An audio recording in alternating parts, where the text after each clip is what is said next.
రుచికరమైన డబుల్ కా మీఠా తయారు చేసుకోబోతున్నాం. అది ఎట్లాగో చూద్దాం. ముందుగా స్టవ్ ఆన్ చేసుకొని గిన్నె పెట్టుకొని పాలు పోసుకుందాం. కాగేంత వరకు వెయిట్ చేద్దాం. పాలు పొంగుతున్నాయి కదా ఫ్రెండ్స్, ఇప్పుడు సన్నమంట పెట్టుకొని మరిగించుకుందాం. ఇలా మరుగుతున్నాయి కదా ఫ్రెండ్స్, ఈ లోపల మనం డ్రై ఫ్రూట్స్ వేయించుకుందాం. ముందుగా స్టవ్ ఆన్ చేసుకొని బాండీ పెట్టుకొని 1/2 కప్ నెయ్యి వేసుకుందాం.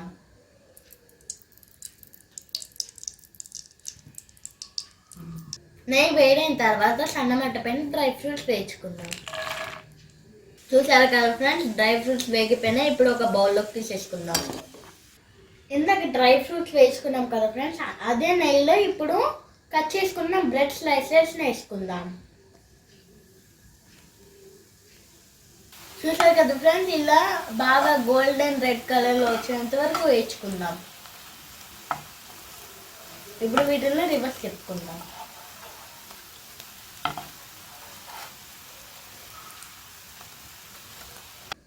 ఇలా రోస్ట్గా వేగినాయి కదా ఫ్రెండ్స్, ఇప్పుడు మనము 1 కప్ పంచదార పాకం పట్టుకుందాం. 1 కప్ షుగర్ తీసుకున్నాం కదా ఫ్రెండ్స్, అంటే ఇప్పుడు మనము 1 కప్ వాటర్ పోసుకుందాం.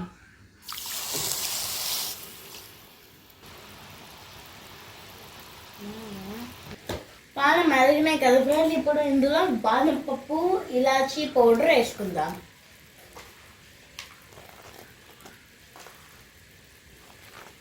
పాకం రెడీ అయిపోయింది ఫ్రెండ్స్, ఇప్పుడు ఇందులో కలర్ వేసుకుందాం. పాకం అయిపోయింది కదా ఫ్రెండ్స్, ఇప్పుడు మనం ఇందులో ఇందాక పక్కన పెట్టుకున్న బ్రెడ్ స్లైసెస్ని వేసుకుందాం.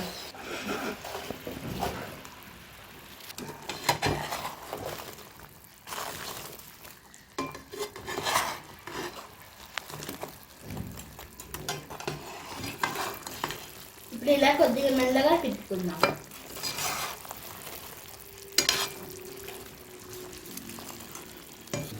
ఇప్పుడు ఇందులో మరుగుతున్న పాలు పోసేసుకుందాం ఫ్రెండ్స్.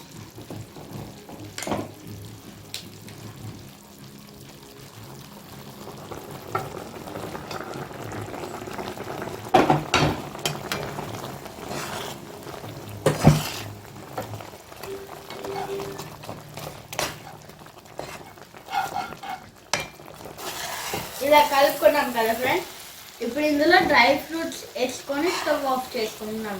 ఇందాక మనము రోస్ట్ చేసుకున్న డ్రై ఫ్రూట్స్ని ఇప్పుడు వేసుకుందాం.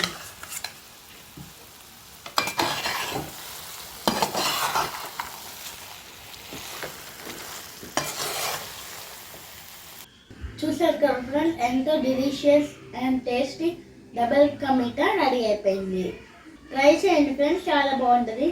మర్చిపోయాను ఫ్రెండ్స్ మీకు చెప్పడము, ఇందాక మనం కట్ చేసుకున్న స్లైసెస్ని బ్రెడ్ క్రమ్స్ చేసుకోండి, 1 month స్టోర్ అయి ఉంటాయి.